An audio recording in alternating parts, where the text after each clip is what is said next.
Okay यार, तो हम चैप्टर स्टार्ट करते हैं मोशन। ठीक है, तो बेसिक्स से जो है वो डायनामिक्स है। तो इस पूरे चैप्टर में हम सिर्फ स्टडी करेंगे कि ऑब्जेक्ट जब मूव करता है कोई भी, तो किसी भी टाइम पे उसकी पोजीशन क्या होगी, यही हमें जानना होता है कि किसी भी टाइम पे उसकी पोजीशन क्या है, स्पीड क्या है। ठीक है, तो उसी की स्टडी को मोशन कहते हैं। तो देख लेते हैं है क्या क्या। तो इसमें कुछ मैथमेटिकल टूल्स होंगे, वो हम साथ में डेवलप करते चलेंगे। डिफरेंशियल इंटीग्रल वो भी देखेंगे क्या होता है। ठीक है, तो बेसिक से बेसिक स्टार्ट करते हैं। पहले होता है क्या मोशन, पहले देख लेते हैं कि कोई भी ऑब्जेक्ट कब मोशन में होता है और कब नहीं होता है। ठीक है, तो अगर हम जो हैं मोशन की डेफिनेशन क्या है कि अगर मान लो किसी भी ऑब्जेक्ट की अपेरेंट पोजीशन टाइम के साथ चेंज होती है, तो हम कहते हैं कि वो जो है वो मोशन में है। ठीक है, जस्ट फॉर मान लो ये 2 डायमेंशन है। ठीक है, तो इस 2 डायमेंशन में एक ऑब्जेक्ट जो यहाँ था, ठीक है, थोड़ी टाइम बाद वो यहाँ से यहाँ चला गया। ठीक है, वो बात कुछ भी हो सकता है, यहाँ से यहाँ गया हो, यहाँ से यहाँ गया हो। तो मान लो वो यहाँ से यहाँ चला गया, तो उसकी पोजीशन पहले ये थी, फिर पोजीशन ये हो गई। तो कोई भी ऑब्जर्वर है, तो मान लो ये ऑब्जर्वर है, तो उसको लगेगा कि ये पार्टिकल यहाँ से यहाँ मूव कर गया। तो मान लो ये स्ट्रेट लाइन गया हो, जो भी है। ठीक है, तो ये पार्टिकल जो है यहाँ से यहाँ इसने अपनी पोजीशन चेंज कर ली। तो इसका मतलब जो है वो ये मोशन में है। तो कोई भी ऑब्जेक्ट मोशन में है या नहीं है, वो डिपेंड करता है ऑब्जर्वर पे। तो ऑब्जर्वर के रिस्पेक्ट में उसकी डिस्टेंस, उसकी पोजीशन जो चेंज हो रही है या नहीं हो रही है। ठीक है, मान लें जैसे कि हम अर्थ पे कंसिडर करते हैं। ठीक है, तो हमें क्या लगता है कि जो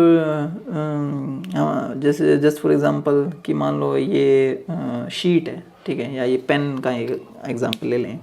तो ये पेन जो है वो रेस्ट पे है, ये रेस्ट पे है मेरे लिए। ठीक है, अगर कोई वैसे तो अर्थ अपनी मूव कर रही है, तो अर्थ मूव कर रही है, तो उसके साथ ये पेन भी मूव कर रहा है कि नहीं। अगर कोई जो ऑब्जर्वर है वो मून पे खड़ा होकर देखे, मून पे खड़ा होकर ऑब्जर्व करे, तो उसको ये पेन जो है वो मूव करता हुआ दिखाई देगा, जैसे अर्थ मूव कर रही है। ठीक है, लेकिन हमें ये पेन जो है रेस्ट पे दिखाई देगा, क्योंकि हमारे रेफरेंस फ्रेम में इसकी पोजीशन चेंज नहीं हो रही है।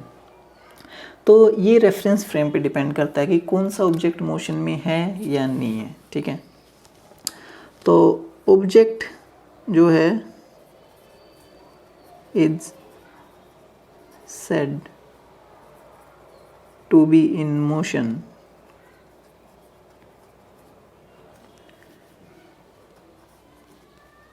if it changes its apparent position with time with respect to observer, जो भी ऑब्जर्वर है। ठीक है ना। ओके, तो अब देख लेते हैं मोशन जो है वो कई टाइप होता है। सबसे सिंपल वाले पे बात करते हैं। ठीक है ना, सबसे सिंपलेस्ट जो है वो बात करते हैं। पोजीशन ऑब्वियस सी बात है, हम मेज़र कर सकते हैं। कैसे डिफ़ाइन करते हैं, रेफरेंस फ्रेम अटैच करते हैं, कहीं पे कोई ऑब्जेक्ट रखा है तो उसकी पोजीशन क्या है। ठीक है, स्केल लेते हैं, कहीं से मेज़र करते हैं। मान लो 1 डायमेंशन की हम बात करेंगे आज पूरे में। 1 डायमेंशन मतलब सिर्फ ऑब्जेक्ट जो है वो या पार्टिकल जो है इस लाइन के मूव कर सकता है अराउंड। ठीक है, तो हम क्या कर लेते हैं, कुछ भी रेफरेंस फ्रेम अटैच कर लेते हैं। मान लो ऑब्जर्वर है, वो कह दे कि यहाँ पे जो भी ऑब्जेक्ट है उसकी पोजीशन जो है x=0 है।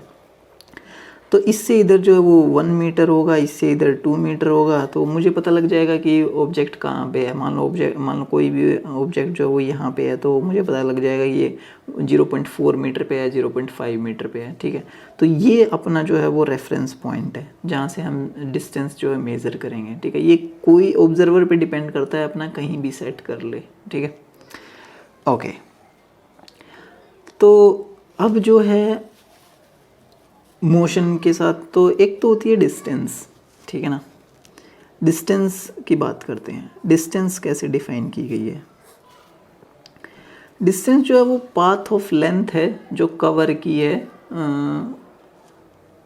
किसी भी ऑब्जेक्ट ने। ठीक है ना,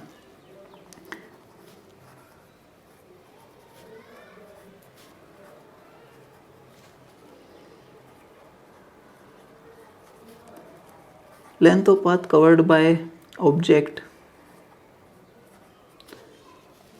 ड्यूरिंग इट्स मोशन, है कि नहीं। तो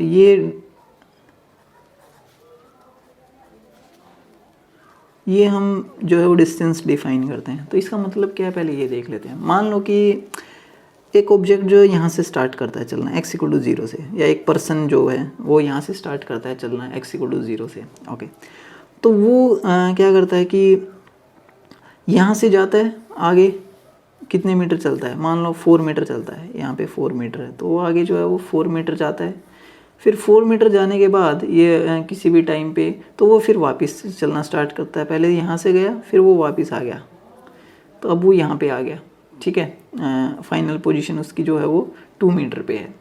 तो उस केस में उसने डिस्टेंस कितनी कवर की, अगर देखा जाए टोटल ड्यूरिंग मोशन, तो उसने ये जो लेंथ कवर की पाथ की, तो पहले जो है ये यहाँ से यहाँ गया तो 4 मीटर कवर की, फिर वापस जो है वो यहाँ पे आया, तो इसका मतलब जो है उसने 2 मीटर वापस आते वक्त कवर की।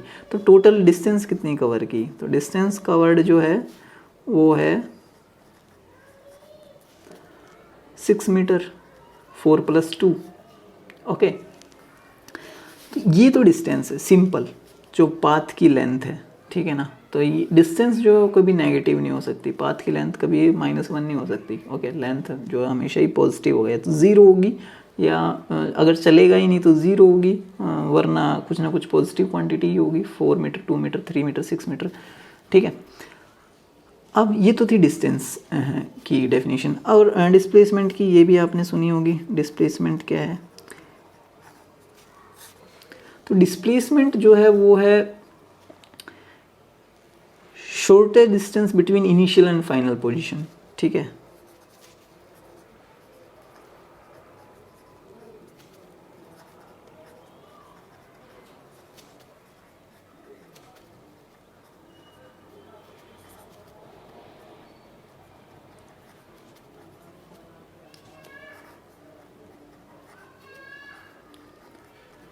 तो कहने का मतलब ये है कि हम फाइंड आउट कर रहे हैं कि ये अपने ओरिजिनल पोजीशन से, जो कि इनिशियल पोजीशन था, और जब ये फाइनल पोजीशन पे है तो कितना डिस्प्लेस हुआ है। अगर बात कहें यहाँ पे, इसने डिस्टेंस तो 6 मीटर कवर किया, लेकिन वो इनिशियल पोजीशन ये थी, फाइनल पोजीशन ये है कि नहीं। तो यहाँ से ये कितना डिस्प्लेस हुआ, यहाँ से ये इस डायरेक्शन में इतना डिस्प्लेसमेंट है इसका, ये, और ये है कितना, ये है 2 मीटर, है कि नहीं। तो उस केस में हम क्या कहेंगे कि इस केस में अगर इस एग्जांपल में देखें तो डिस्प्लेसमेंट है कितना, वो है 2 मीटर, ओके। बट डिस्प्लेसमेंट जो है वो एक वेक्टर क्वांटिटी है। अगर हमें इसकी फाइनल पोजीशन चाहिए, जैसे 1D का ही एग्जांपल ले ले, अगर कोई कह दे कि जो पर्सन जिसकी इनिशियल पोजीशन यहाँ थी x = 0 और उसका डिस्प्लेसमेंट 2 मीटर है, तो उस केस में उसकी फाइनल पोजीशन बताओ क्या होगी। तो अब 2 मीटर वो किसी भी डायरेक्शन में जा सकता है ना। अगर 1D की बात करें तो 2 मीटर आगे जा सकता है, 2 मीटर पीछे जा सकता है कि नहीं। मान लो यहाँ पे -2 मीटर, तो उस केस में मुझे ये फाइंड आउट करना है कि वो यहाँ होगा या यहाँ होगा। ये कैसे पता चलेगा कि उसका डिस्प्लेसमेंट इस डायरेक्शन में है या इस डायरेक्शन में है। तो उस केस में हम डायरेक्शन भी डिफाइन करते हैं डिस्प्लेसमेंट के साथ। तो अगर यहाँ देखें तो इसको मैं अगर पॉजिटिव x एक्सिस मानूँ और इसको नेगेटिव x एक्सिस मानूँ, तो उस केस में मुझे लिखना चाहिए 2 meter along positive x axis, ठीक है। तो अब मुझे पता लग जाएगा कि वो अगर इनिशियल पोजीशन उसकी ये थी तो फाइनल पोजीशन कहाँ होगी, ठीक है। तो ये था डिस्प्लेसमेंट। अब जो है बात करते हैं स्पीड की, दैट्स द होल पॉइंट। तो अब जो है फन पार्ट स्टार्ट होता है। स्पीड क्या है, ठीक है। तो पहले तो मुझे स्पीड को डिफाइन करना होगा, आपने पढ़ा होगा। तो स्केलर क्वांटिटी होती है, तो डेफिनेशन क्या है कि ये जो है डिफाइन की गई है distance covered per unit length per unit time.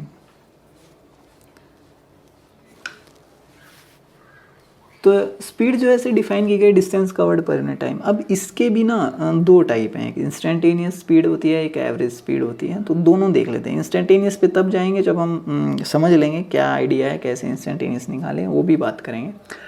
पहले एवरेज स्पीड की बात करते हैं, बस सिंपल, सबसे सिंपल एग्जांपल है, ठीक है। एवरेज स्पीड क्या है?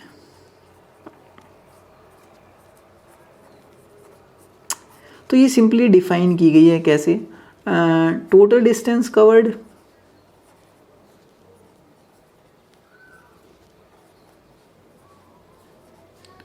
By total time taken.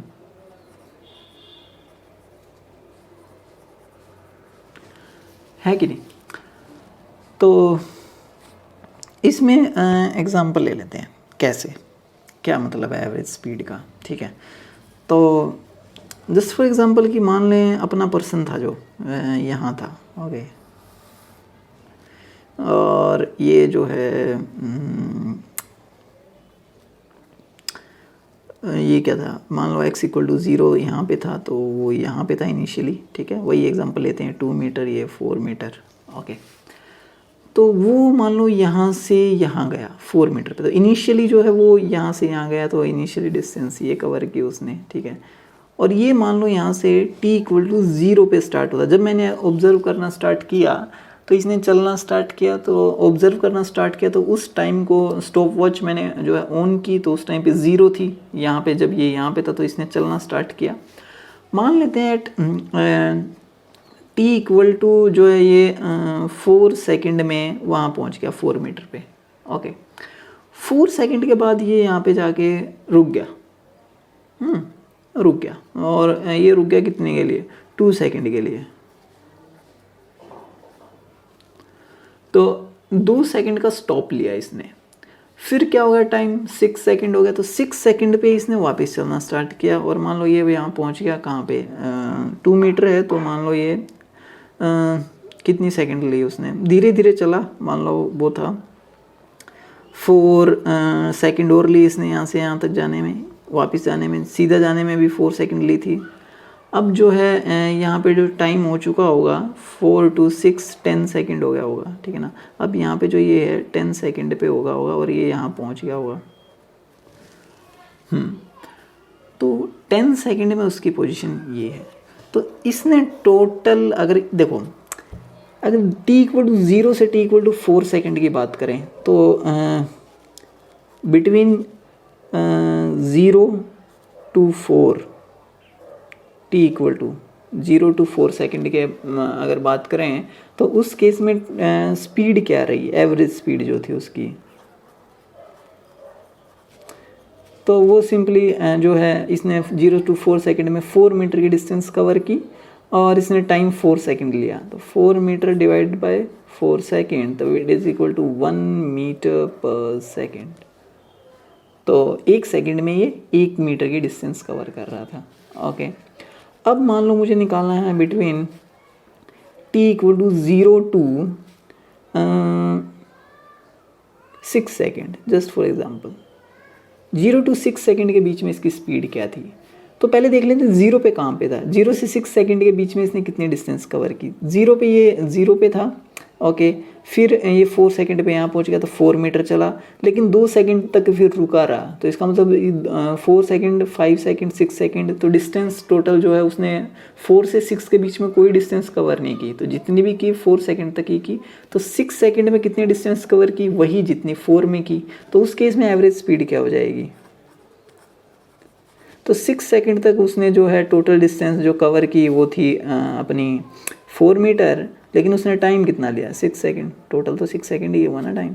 तो ये कितना हो गया, ये हो जाएगा 2/3, तो 2/3 मीटर पर सेकंड, ओके। अब इतनी एवरेज स्पीड रही। अब मान लो मुझे निकालना है कि between t equal to 0 to, जो मुझे निकालना है 0 to 10 सेकंड, तो पूरी उसमें 0 से लेके 10 सेकंड के बीच में टोटल एवरेज स्पीड क्या रही। तो इस केस में जो एवरेज स्पीड रही सिंपली, तो 0 to 10 सेकंड, तो 0 ये हो गया, 10 तो यहाँ पे आ गया 10 सेकंड पे यहाँ तो कितना डिस्टेंस कवर किया, पहले 4 किया फिर 2 मीटर किया, 6 मीटर डिस्टेंस कवर किया टोटल। टाइम कितना लिया 10 सेकंड। तो उस केस में ये एवरेज स्पीड क्या होगी 0.6 मीटर पर सेकंड। अब ऐसे ही आप एग्जांपल खुद ट्राई कर सकते हो कि क्या होगा अगर मैं कहूँ कि between 4 second and 10 second, between t equal to 4 to 10 second. तो 4 से 10 सेकंड के बीच में अगर आपको कैलकुलेट करना है एवरेज स्पीड क्या थी, तो पहले देख लेते हैं 4 सेकंड और 10 सेकंड के बीच में उसने कितनी डिस्टेंस कवर की। 4 सेकंड पे वो यहाँ पे था, ठीक है, यहाँ पे है मान लो 4 सेकंड पे यहाँ पे पहुँच गया था। तो 4 सेकंड के बाद उसने वापस जाने में तो 2 सेकंड तक रुका रहा, तो 4 से 6 कोई डिस्टेंस कवर नहीं की। 6 से 10 तक उसने फिर 2 मीटर डिस्टेंस कवर किया।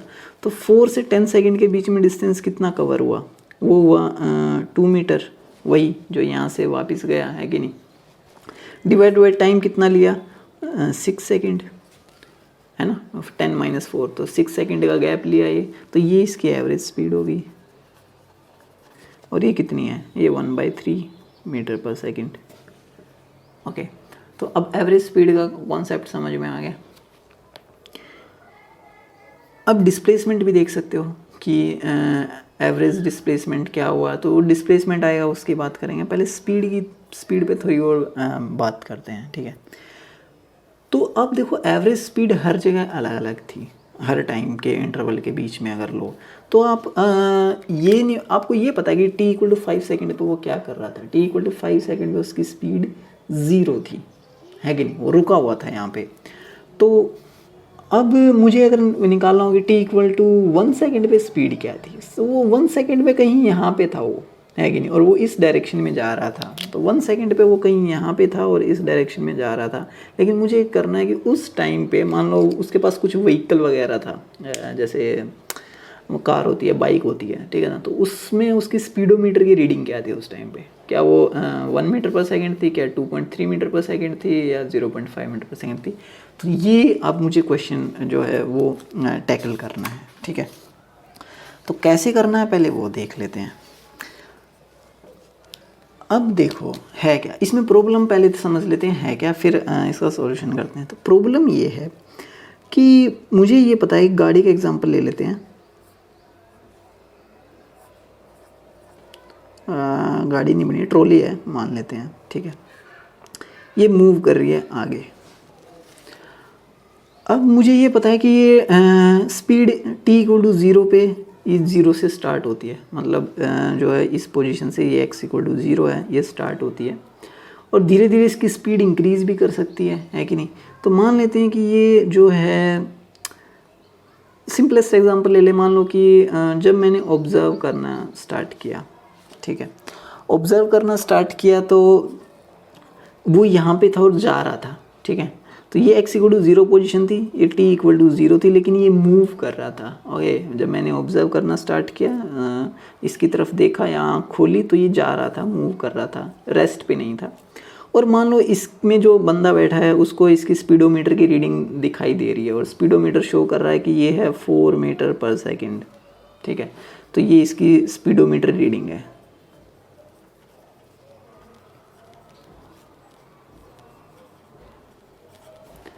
और ये कांस्टेंट है, तो इसका मतलब क्या है कि वो जो है अगली सेकंड में x = 4 मीटर पे होगा, है कि नहीं, उससे अगली सेकंड पे वो 8 मीटर पे होगा, उससे अगली सेकंड पे वो 12 मीटर पे होगा। तो इसका मतलब यहाँ से यहाँ जाने में कितना टाइम लेगा, तो ये t = 1 सेकंड पे सिनेरियो होगा, ये t = 2 सेकंड पे सिनेरियो होगा, ये t = 3 सेकंड पे। तो मुझे पता है कि उसने जो है 0 से 1 के बीच में 4 मीटर डिस्टेंस कवर की, 1 से 2 जो है वो फिर 8 मीटर चला गया, तो इसका मतलब 4 से 8 गया तो 4 मीटर डिस्टेंस ये कवर की। तो वो हर सेकंड में 4 मीटर डिस्टेंस कवर कर रहा है और वही उसकी स्पीडोमीटर की रीडिंग शो कर रही है, और वो थी v = 4 मीटर पर सेकंड। तो अगर मैं वैसे भी कैलकुलेट करूं कि यहाँ से यहाँ जाने में 12 मीटर डिस्टेंस है, तो एवरेज स्पीड भी अगर कैलकुलेट करें तो उस केस में लिखेंगे मान लो 0 to 3 सेकंड तक करनी है, तो 12/3 तो 4 मीटर पर सेकंड। तो अगर जब v कांस्टेंट है, उसकी स्पीडोमीटर की रीडिंग हमेशा ही 4 मीटर पर सेकंड रही, तो हमने क्या किया, हमने डिस्टेंस कवर की डिवाइड बाय टाइम किया और निकाल लिया। ये इजी था क्योंकि उसकी स्पीडोमीटर की रीडिंग चेंज नहीं हो रही थी। मान लो कि उसकी स्पीडोमीटर की रीडिंग चेंज हो रही है, जस्ट फॉर एग्जांपल जैसे हम कार स्टार्ट करते हैं, ठीक है, ये ऑब्जर्वर है, ये स्पीडोमीटर देख रहा है अपना, तो ये जो है t=0 पे इसकी वेलोसिटी जो है वो 0 थी, ओके, और इसने यहाँ पे चलना स्टार्ट किया। अब जो है उसकी स्पीडोमीटर की रीडिंग मुझे नहीं पता क्या है, ठीक है, चेंज हो रही है, वो उसने एक्सेलरेटर दबा रखा है और वो जो है वो काफ़ी स्पीड से इंक्रीज़ कर रहा है, लेकिन मैं टाइम तो मेज़र कर सकता हूँ ना, और इस पे मार्क भी कर सकता हूँ कि मान लो वो जो था just for example t=1 second पे वो यहाँ पहुँच गया 4 मीटर पे, तो ये t=1 सेकंड था। लेकिन t=2 सेकंड पे वो जो है वो मान लो 10 मीटर पे है और ये t=2 सेकंड है, और t=3 सेकंड पे वो जो है मान लो 4 10 6, तो मान लो वो है कितना हो गया 20 मीटर जस्ट फॉर एग्जांपल, ये t=3 सेकंड पे, ओके।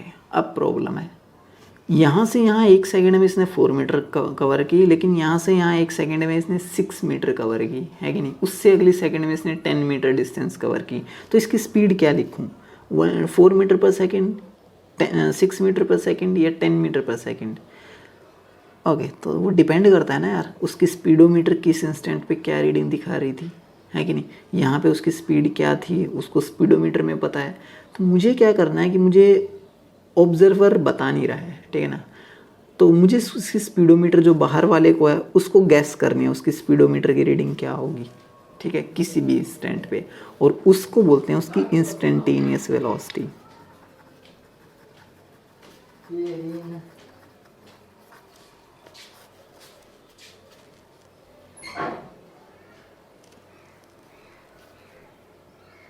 तो उस केस में ये है, तो अब ये क्वेश्चन है कि इंस्टेंटेनियस वेलोसिटी जो है कैसे कैलकुलेट करें, कैसे डिफ़ाइन करें, ठीक है। तो पहले इसको डिफ़ाइन कैसे करें वो देखते हैं, ठीक है।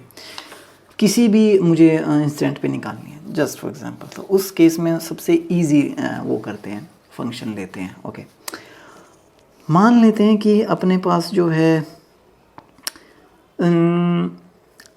x गिवन है, मुझे किसी भी टाइम पे पता है, क्योंकि वो तो मैं कैलकुलेट कर सकता हूँ ना यार, स्टॉप वॉच है किस टाइम पे कहाँ पे था, और वो मान लो गिवन है अपने को 5t², तो किसी भी टाइम पे उसकी पोजीशन ये थी। कहने का मतलब क्या है कि अगर मैं यहाँ ड्रॉ करूँ तो ये x=0 है, तो t=0 पे x 0 था, तो t=0 पे वो यहीं पे था, है ना, ओके। और ये यहाँ से अब चलना स्टार्ट किया है इसने। अब जो है ये t=1 सेकंड पे 5 मीटर पे, t=2 सेकंड पे 20 मीटर मार्क पे,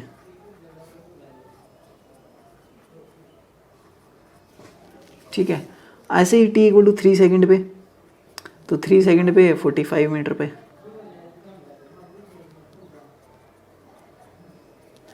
तो हमें ये पता है कि हर सेकंड में अब डिस्टेंस अलग अलग कवर हो रही है, ठीक है। तो मुझे क्या करना है कि किसी भी इंस्टेंट पे, किसी मान लो t=2 सेकंड पे, ठीक है ना, तो इसका मुझे वो करना है, find v speed at t=2 second.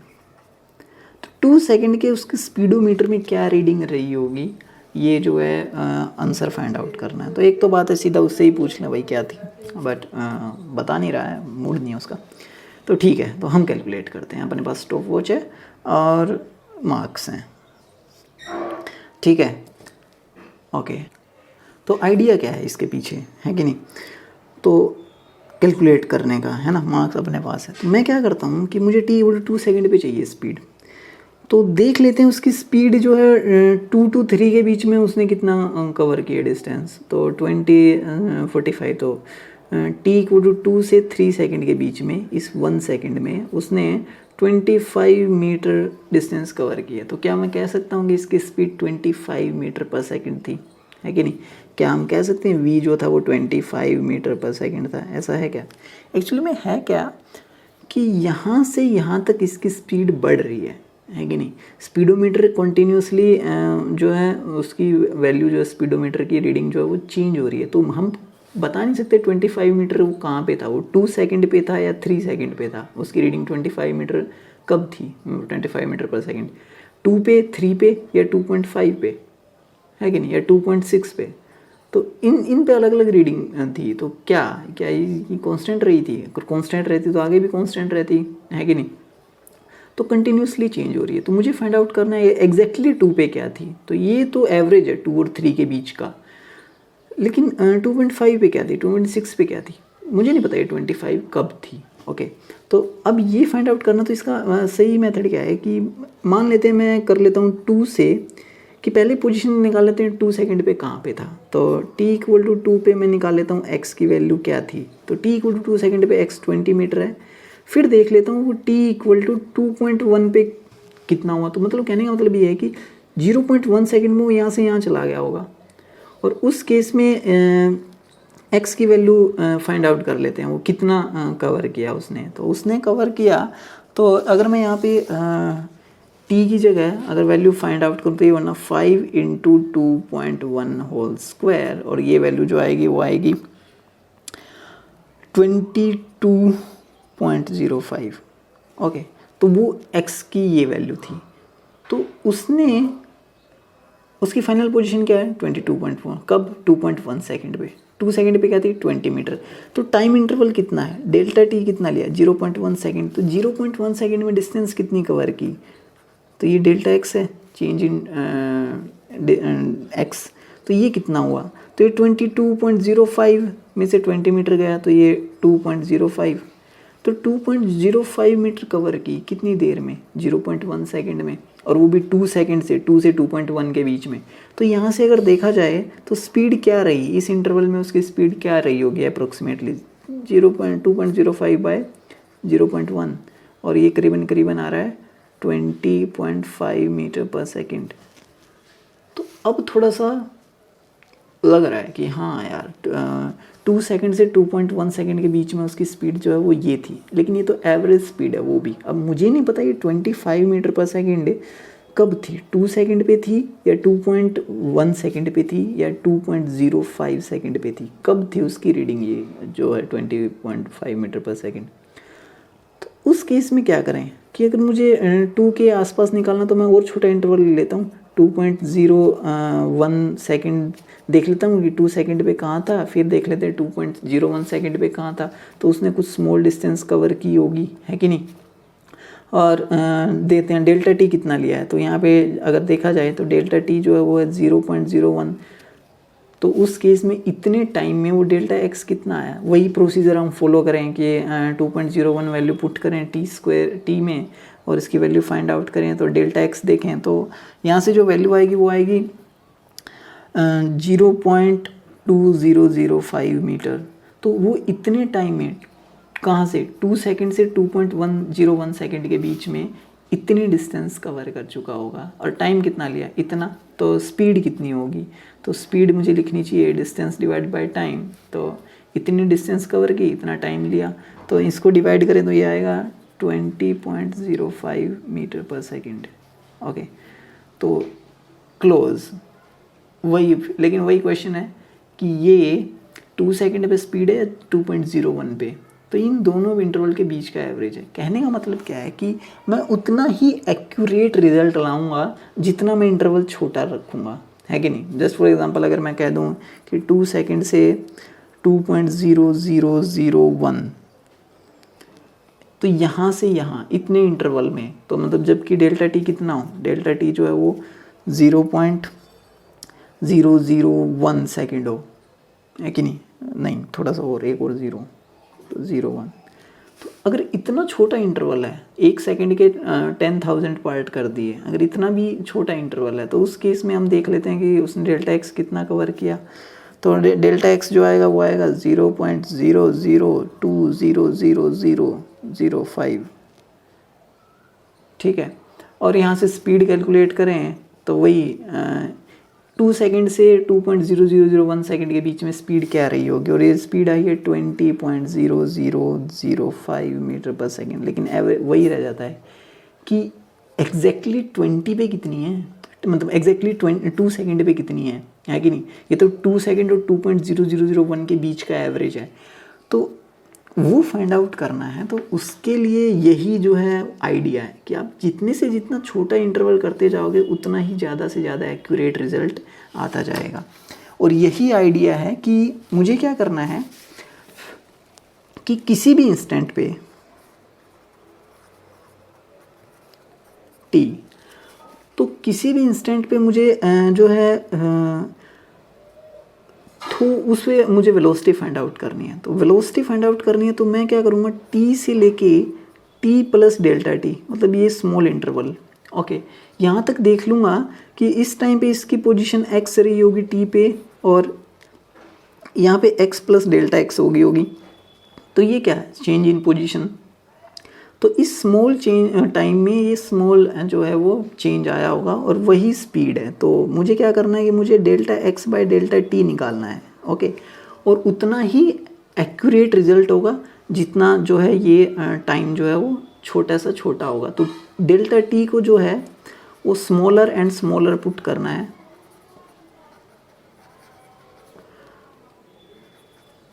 To get more accurate result.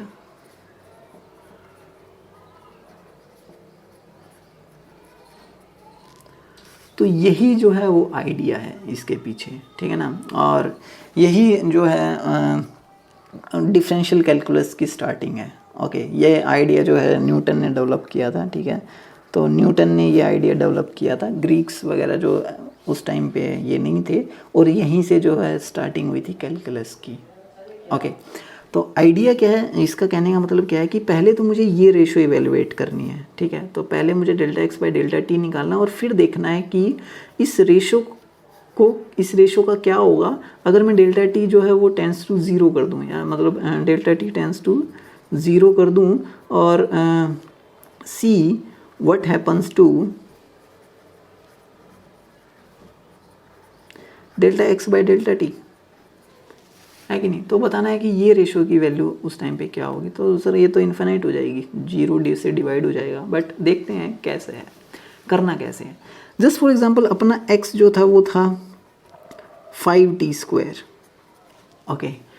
अब जो है मुझे क्या करना है, मुझे बताना है कि किसी भी इंस्टेंट पे मान लो t जो है, टाइम जो है t पे उसकी पोजीशन ये रही होगी, तो t प्लस डेल्टा टी पे उसकी पोजीशन क्या होगी। अगर t जो है t प्लस डेल्टा टी हो गया, और डेल्टा टी जो है वो स्मॉल चेंज है, डेल्टा जो है ये डेल्टा जो है वो सिंबल है स्मॉल चेंज का, ठीक है। तो डेल्टा टी, तो t प्लस डेल्टा टी पे value x plus delta x हो गई होगी। मतलब कहने का मतलब ये है कि वो अगर मान लो t पे यहाँ पे था और उसकी पोजीशन x थी, तो थोड़ा सा उसने डिस्टेंस कवर कर ली होगी, और ये इस पोजीशन पे t प्लस डेल्टा टी उसका टाइम होगा, ठीक है। और यहाँ पे पोजीशन जो है वो x प्लस डेल्टा एक्स होगी, यहाँ पे पोजीशन x थी, यहाँ पे x प्लस डेल्टा एक्स, तो ये डिस्टेंस जो कवर की है उसने, ठीक है। तो ये डिस्टेंस जो है वो डेल्टा एक्स हो जाएगी, ये यहाँ से लेके यहाँ तक। तो यही तो स्मॉल डिस्टेंस कवर किया स्मॉल टाइम में, ओके। तो x प्लस डेल्टा एक्स कितना हो गया होगा, अगर यहाँ पे देखें तो फाइंड आउट कर लेते हैं। तो 5 t की वैल्यू ये पुट कर लेते हैं, ये हो जाएगा 5 times t plus delta t, है कि नहीं, इसका स्क्वायर। तो इसका स्क्वायर इवेलुएट करें तो क्या आएगा, ये आ जाएगा 5 times t² plus delta t whole square plus 2t times delta t, okay. तो ये क्या है, ये तो x प्लस डेल्टा एक्स है।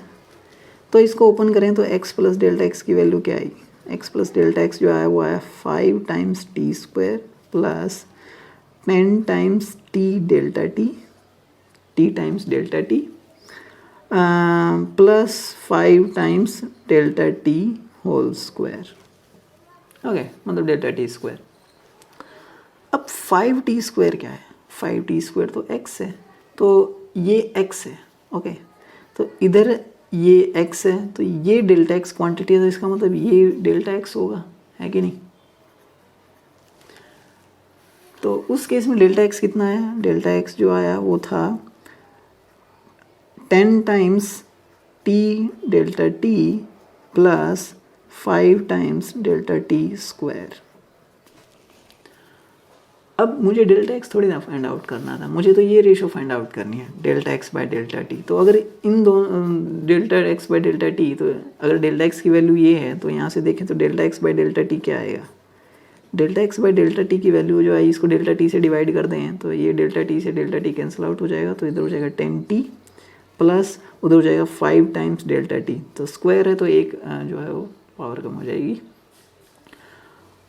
अब ये बात है, ओके। तो अब मुझे पता लग जाएगा कि डेल्टा टी जितने से जितना छोटा लें तो उस केस में ये जो है रिजल्ट उतना आ जाएगा, और ये स्पीड है, ठीक है। तो इस केस में इसको हम कहते हैं limit delta x by delta t tends to 0, ठीक है। तो छोटे से छोटा लेते जाएं तो इसका मतलब डेल्टा टी टेंड्स टू क्या कर दें, 0, बिल्कुल। तो छोटे से छोटा लेते जाएंगे, ये मान लो जो है कितना भी छोटा कर सकते हैं हम, 0.00000, तो ये तो नेग्लिजिबल हो जाएगा, ठीक है ना। और इवन दो अगर आप बिल्कुल एग्जैक्ट 0 पुट कर दो तो आपको v पता चल जाएगी किसी भी टाइम पे है। तो डेल्टा टी टेंस टू 0, तो ये टर्म्स 0 हो जाएगी, तो ये सिर्फ बचेगा, तो v जो है वो आ जाएगी 10t, ओके। और मुझे मान लो 2 सेकेंड पे करना था, t इक्वल टू 2 सेकेंड, तो 2 सेकेंड पे स्पीड क्या होगी, अगर t की वैल्यू 2 सेकेंड पुट करूँ तो v जो है वो 20 मीटर पर second, okay. So that's the thing. लेकिन अपना रिजल्ट जो है क्लोज आ रहा था ना यार, काफ़ी क्लोज आ रहे थे। जैसे पहले जो आया था इसमें 25 आया था, ये एक्यूरेट नहीं था 2 से 3 में, है कि नहीं, 2 से 3 में 25 आया था, एक्यूरेट नहीं था। लेकिन फिर हमने इंटरवल जो है वो 0.1 का ले लिया, 0.1 का लिया तो रिजल्ट 20.5 आया। फिर थोड़ा सा और जो है डेल्टा टी बिल्कुल कम कर लिया, फिर जो है 20.05 आया, फिर बहुत ज़्यादा कम कर लिया डेल्टा टी तो 20.0005 आया, और कम कर लेते और एक्यूरेट आता। तो अगर 0 ही कर देता हूँ, एक्यूरेट स्पीडोमीटर रीडिंग ये होगी उसके उस टाइम पे, ओके। तो अब ये स्टार्टिंग थी एक नया मैथमेटिक्स जिसको बोला गया डिफरेंशियल कैलकुलस। तो अब डिफरेंशियल यहीं से डेरिवेटिव की डेफिनेशन स्टार्ट होती है, ठीक है। तो डेरिवेटिव है क्या, तो इवन तो मुझे क्या लिखना चाहिए, जो ये इंस्टेंटेनियस स्पीड थी,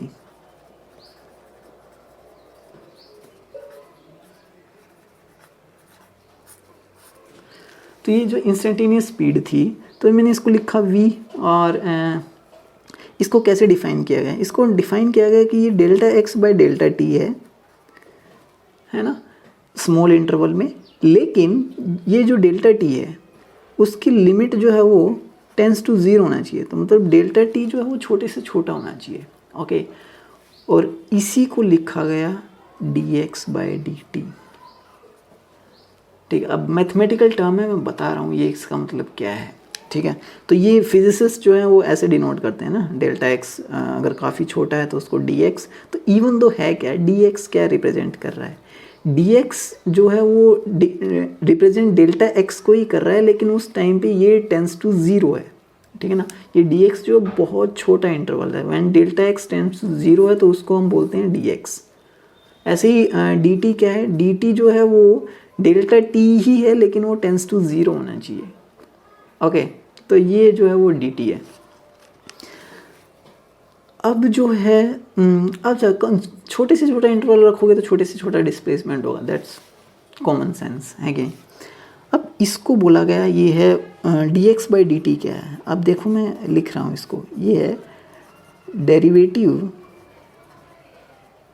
of x with respect to time, okay. तो ये डेरिवेटिव ऑफ x है विद रिस्पेक्ट टू टाइम, तो ये रिप्रेजेंट क्या करता है, rate of change of x with respect to time. तो जब भी मैं कहूँ कि कोई भी क्वांटिटी है, मान लो dy बाई डी एक्स, या कोई भी है, मान लो D Y by D X, तो मुझे पता होना चाहिए D Y by D X क्या है। ये डेरिवेटिव है y का विद रिस्पेक्ट टू x, और ये क्या चीज़ रिप्रेजेंट करता है कि x में अगर स्मॉल चेंज किया जाए तो उसके कोरस्पॉन्डिंग y में कितना चेंज होगा। तो इसका मतलब rate of change of y with respect to x, ठीक है। तो ये rate of change of y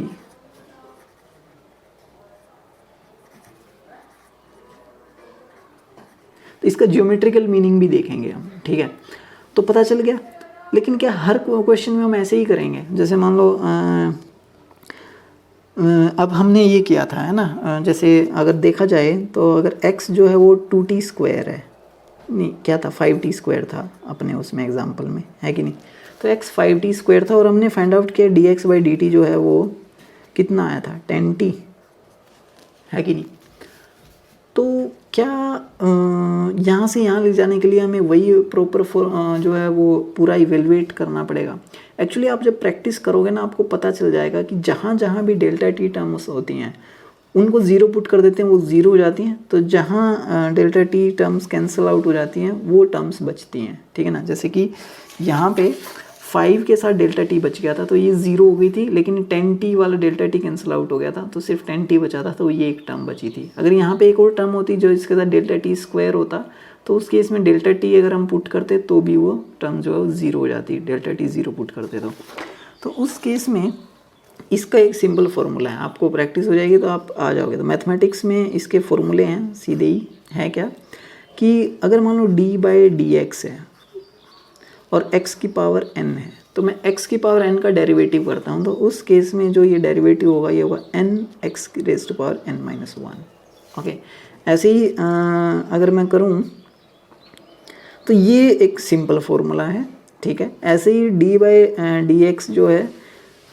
वो मान लो दो फंक्शन है, f ऑफ x जो x पे डिपेंड करता है, f एक ऐसा फंक्शन है, प्लस g ऑफ x जो x पे डिपेंड करता है दूसरा फंक्शन है। अगर इन दोनों का मुझे प्लस गिवन है तो उस केस में तो पहले डेरिवेटिव होगा df बाई डी एक्स, तो ये डिस्ट्रीब्यूटिव प्रॉपर्टी है, plus dg by D X.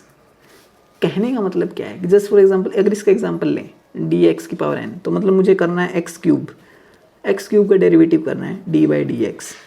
तो ये क्या होगा, तो ये क्या कह रहा है कि पावर जो है आगे आ जाएगी मल्टीप्लिकेशन में n और एक पावर कम हो जाएगी। तो यहाँ पे n जो 3 है तो 3 आगे आ जाएगा, 3 x रेज़ टू पावर एक पावर कम हो जाएगी तो स्क्वायर। हाँ, बात समझ आई। ऐसे ही यहाँ पे क्या हुआ था, तो यहाँ पे अगर देखें तो ये था 5 टाइम्स टी स्क्वायर, तो टी स्क्वायर का डेरिवेटिव तो d by D T of T square. तो एक जो कॉन्स्टेंट टर्म होती है ना वो बाहर आ जाती है डेरिवेटिव से। ओके, तो टी स्क्वायर का डेरिवेटिव तो टी के रिस्पेक्ट में ही है, तो टी की पावर कितनी है 2, तो 2 आगे आ जाएगा, तो 5 टाइम्स इसका डेरिवेटिव हो जाएगा 2 t raise to power 2 minus 1 तो 1, ठीक है। तो ये हो गया 10t, ठीक है। ऐसे ही यहाँ पे, और फॉर एग्जांपल मुझे फाइंड आउट करना हो कि d बाई डी एक्स जो है वो क्या होगा, जैसे ये एग्जांपल ले लें, तो ये एग्जांपल ले लें तो उस केस में मुझे करना हो कि 2x स्क्वायर प्लस 3x इसका डेरिवेटिव मुझे फाइंड आउट करना है क्या होगा। तो उस केस में पहले इस टर्म का डेरिवेटिव करेंगे, तो 2 तो बाहर आ जाएगा, फिर x स्क्वायर का डेरिवेटिव क्या होगा, तो स्क्वायर की टर्म्स जो है वो 2 अंदर into x raise to power 1, है कि नहीं। 2 में से 1 गया तो 1 हो जाएगा, प्लस 3 जो है बाहर आ जाएगा, x की पावर 1 है तो x की पावर 1 है तो 1 बाहर आ जाएगा, फिर x की पावर 0 हो जाएगा, 1 माइनस 1 0 हो जाएगा, तो x की पावर 0 1 हो जाएगा, तो ये क्या जाएगा 4x प्लस 3। ओके, तो ऐसे ही डेरिवेटिव आप जो है वो कर सकते हो। तो मान लो आपको करना है इसका डेरिवेटिव, जस्ट फॉर एग्जांपल, तो कुछ ट्रिग्नोमेट्री फंक्शन है उनके डेरिवेटिव आपको याद रखने होंगे, लेकिन वो आएंगे तब बताऊंगा। मान लो आपको करना है कि स्क्वायर रूट x का डेरिवेटिव क्या होगा d बाई डी एक्स, तो उस केस में इसको हम लिख सकते हैं d by D x x की पावर हाफ, तो वही n अब हाफ हो जाएगा, तो ये बाहर आ जाएगा, तो क्या हो जाएगा half times x raise to power half minus 1, और half minus one minus half, तो हो जाएगा 1/x 1/2 x की पावर -1/2, तो 1/2√x। ठीक है, तो ऐसे ही आप कुछ भी किसी डेरिवेटिव कर सकते हो। इसमें चेन रूल वगैरह भी डेरिवेटिव की, तो फिर डेरिवेटिव पे एक पूरा लेक्चर हम देखेंगे, उसमें उसका ज्योमेट्रिक मीनिंग क्या है और वो क्या है। ठीक है, और बाकी कहाँ कहाँ यूज़ होता है।